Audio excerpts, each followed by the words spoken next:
자, 특정 문화가 오랜 기간 지속되다 보면 관련 용어가 자연스레 일상으로 편입되곤 합니다. 싱크로율이 높은 몇몇 단어는 이게 거기서 유래된 거였어? 라는 생각이 절로 들 정도예요. 찾아보니 불교에서 유래된 단어가 굉장히 많던데 몇 개 예를 들어보자면 건달, 불교의 호법신 중 하나인 악신, 간다르바에서 유래된 단어입니다. 또 짐승은 불교 용어인 중생의 발음이 점차 변화하여 짐승이 된 것이라고요. 반말마의 말마도 급소를 뜻하는 산스크리트어 말만의 발음을 옮겨 적었다고 하죠. 뭐 이런 거 다 떠나서 밈으로 쓰는 나락만 해도 불교의 지옥인 나라카에서 유래된 말이잖아요. 근데 요새는 이런 불교 용어 마냥 만화 속의 단어가 일상에서 쉬이 쓰이곤 합니다.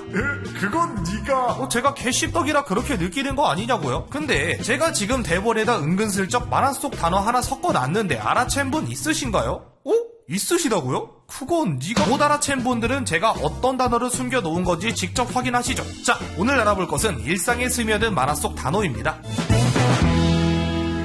이 중 뭐가 만화 속 단어냐? 바로 싱크로율입니다. 유래된 만화는 신세계 에반게리온이죠. 작품 설정상 이런 기체가 움직이기 위해선 파일럿과 정신소통이 이루어져야 한단 말이죠. 이것을 싱크로라 부르고 그 정도를 표시할 때는 비율 율자를 붙어서 싱크로율이라고 부릅니다. 싱크로율이 높을수록 기체가 마음대로 움직여주지만 대신 그만큼 얻어가는 페널티도 많은 뭐 그런 개념이죠. 일상에서는 서로 다른 개체 간의 비슷한 정도를 가리킬 때 이 싱크로율이란 말을 쓰니 꽤 맛있게 맞아떨어지는 개념인 것 같아요. 그죠? 아니 그냥 싱크로나이제이션 레이트란 말을 해석한 게 싱크로율 아닌가요? 하여간 만화가 세상 전분전하네. 현실 좀 살아라 라고 할 수도 있는데 싱크레이트는 보통 동기화 수준, 동조율, 일치율 등으로 해석됩니다. 그리고 누군가는 원래부터 싱크로율이란 말을 써왔을 수는 있지만 그래도 널리 퍼진 건 역시 에반게리온의 영향이 크죠. 그 방증으로 싱크로율이란 말이 슬슬 보이던 2000년대 초의 글들을 보면 싱크로율 400%라는 표현이 굉장히 많이 쓰입니다. 보통은 싱크로율 100%라 하고 오버할 거면 120%라 하지 왜 굳이 400%라 하느냐. 에반게리온의 설정상 싱크로율엔 상한이 없고 작품 내에서 싱크로율이 400%까지 치솟는 장면이 있기에 에반게리온의 색이 빠지지 않은 초창기엔 오히려 400%가 더 많이 쓰였죠. 이후 점차 일상화되며 싱크로율은 지금처럼 100%의 상한선을 두게 되었다는 거. 자, 다음은 천룡인입니다. 이름부터가 하늘 천자의 용자다 보니 뭔가 높은 것을 가리키는 말 같죠. 사용례만 봐도 규칙 위에 군림하는 듯한 태도를 보이는 이들을 천룡인이라고들 부르고요. 네, 요것도 만화 속 단어고요. 유래된 만화는 바로 원피스입니다. 원피스 세계관 내에는 법 위에 군림하는 최고의 권력을 지닌 천룡인이 존재하는데요. 그냥 미친놈들입니다. 인신매매, 노예 부리기, 남의 약혼녀 강제 NTR, 지 눈밖에 나는 킹발인 즉결처형 등 악행은 숨쉬듯 저지르고요. 천한 것들이랑 같은 공기 마시기 싫다고 뭔 우주복 같은 헬멧까지 쓰고 다닙니다. 만화 보는 내내 죽통 한 대만 치고 싶다는 생각이 절로 드는데 근데 현실에서도 마치 자기가 규칙 위에 군림하는 듯이 행동하는 이들이 있죠. 드라마 촬영 중이라면서 통행을 막는 촬영팀, 스케줄이 바쁘다는 이유로 사설 구급차를 택시마냥 이용하는 연예인, 사회적 거리두기 시절 킹역 가칙 준수했다면서 냅다 마스크를 벗던 방송 등등 이런 이들을 비꼴 때도 천룡인이란 말을 쓰곤 합니다. 사회적으로도 몇 번 이슈가 되며 제도권 언론에서도 간간히 쓰이는데 흔히 갑질 아파트라고 하죠. 배달 음식 냄새가 엘리베이터에 밴다고 계단으로 올라오라 한다거나 헬멧을 벗지 않으면 입장을 거부하던 아파트가 천룡인 아파트라 불리기도 했고요. 최근 발생한 의사들의 집단 진료 거부 파업에서도 의사들을 의료인이라 칭하기도 하는 등 일상적으로 깊게 녹아든 모습을 보여주고 있습니다. 자, 다음은 버스터콜입니다. 약간 블록버스터 이런 느낌도 나면서 뭔가 파괴적인 어감을 가진 단어인데 보통 좌표 찍기라 불리는 화력 집중, 더 넓게 보면 많은 사람들을 한데 모으는 집합의 의미를 갖는 단어죠. 이것도 마찬가지로 원피스에서 유래된 단어입니다. 버스터콜은 일종의 선멸작전인데 이게 발동되면 5명의 중장급 지휘관, 10척의 군함, 1만에 가까운 병력이 출동하여 목표물을 지도상에서 없애버리는 작전의 이름입니다. 작품 내에서도 여러 번 등장하며 에피소드를 이끄는 주요 장치이기도 했던 만큼 작품 바깥에서도 흔하게 쓰이는 것을 볼 수 있죠. 지금도 누구의 주도하에 집합이 떨어지면 이를 버스터콜이라고 지칭하곤 합니다. 실제로 일베가 노인 유저들에게 테라포밍 당하던 2016년 이를 딱스터콜이라 부르기도 했고요. 인방에서도 방송인의 주도하에 시청자들이 몰려가는 행위를 땡스터콜이라 부릅니다. 높은 지위를 가진 누군가가 갑자기 강림하는 것도 일종의 버스터콜이라 부를 수 있겠죠. 자, 다음은 예토전생입니다. 전생이란 말 때문에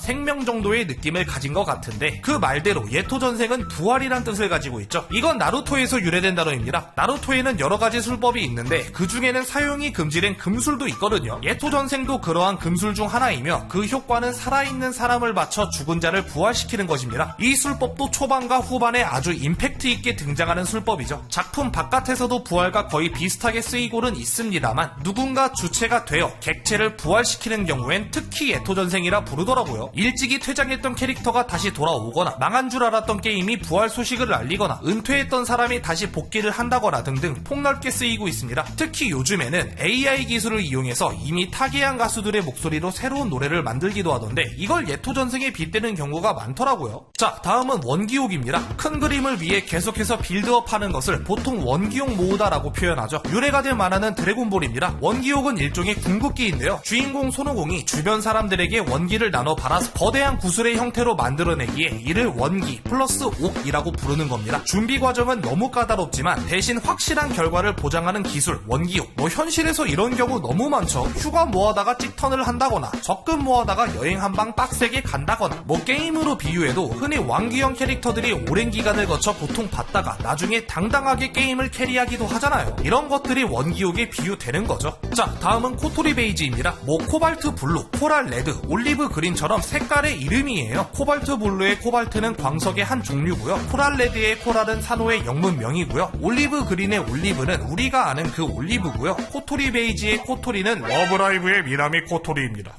뭐? 코토리 베이지? 나는 처음 듣는데 네가 씹덕 문진이라 그 색깔을 코토리 베이지로 부르는 어쩌고저쩌고 할 수도 있겠지만 코토리 베이지는 진짜 유명한 색깔임. 네이버에 한번 쳐보세요. 러브라이브 얘기는커녕 인싸들이 더 신나서 정보 공유하고 있다니까. 자, 이제 누가 문진이지? 앞에서 보셨다시피 컬러 이름은 보통 단어 중 하나가 일정한 색을 의미합니다. 레드 계열만 해도 체리, 루비, 가넷, 카민, 마호가니 등등이 있잖아요. 코토리 베이지도 마찬가지인데 이 색이 애쉬 계열의 베이지 톤이거든요. 근데 애쉬 베이지 보다는 미묘하게 더 밝은 느낌이기에 그냥 코토리 베이지라고 부르는 거죠. 2016년 들어 일본에서 먼저 유행을 타게 된 색이며 차후 한국으로 아름아름 퍼지게 되었는데 워낙 큰 인기를 끌게 되며 2017년을 기점으로 트렌드 컬러가 되고야 맙니다. 요새 나오는 염색약 제품에도 코토리 베이지라고 적힌 걸 보면 아예 고유 명사화 되었다는 걸 알 수 있겠죠. 마지막으로 오늘 주제에 딱 맞지만 이미 다뤘던 소재들을 간단하게 설명하고 영상 맞춰볼까요? 먼저 3대장. 3대장은 원피스 해군본부의 최고 전력인 3명의 대장을 가리키는 말입니다. 원피스 정상전쟁 에피소드에서 워낙 임팩트 있게 등장하여 3대장이란 말이 널리 퍼졌고 특정 기준에 따라 특출나서 엮이는 3가지를 묶어 흔히들 3대장이라 부르게 되었죠. 다음은 신의 한수. 신의 한수는 고스트 바둑왕의 등장인물들이 추구하는 신들린 듯한 수를 가리키는 말입니다. 우리나라에서도 8, 90년대에 바둑 붐이 일며 많은 바둑 용어들이 일상 속에 편입되었는데 고스트 바둑왕의 신의 한수도 생김새가 비슷해 은근슬쩍 이 자리를 꿰차게 된 것이죠. 다음은 흑역사. 흑역사는 턴에이 건담 시리즈에서 잊고 싶은 과거란 의미로 사용되는 말입니다. 근데 우리도 잊고 싶은 과거는 많죠. 뭐 중2 때의 기억이라든가. 때문에 이런 개쪽팔린 과거를 가리켜 흑역사라고 부르게 된 것입니다. 추가로 나루토의 술법에서 유래된 뇌절도 같은 계열이긴 한데 이건 줄여 설명하기엔 너무 복잡하니까 영상 링크로 달아 놓을게요. 아무튼 이번 영상 보면서 이게 만화 속 단어인 걸 모르는 사람이 어딨음? 라고 생각하신 분들 꽤 있을 건데 그건 네가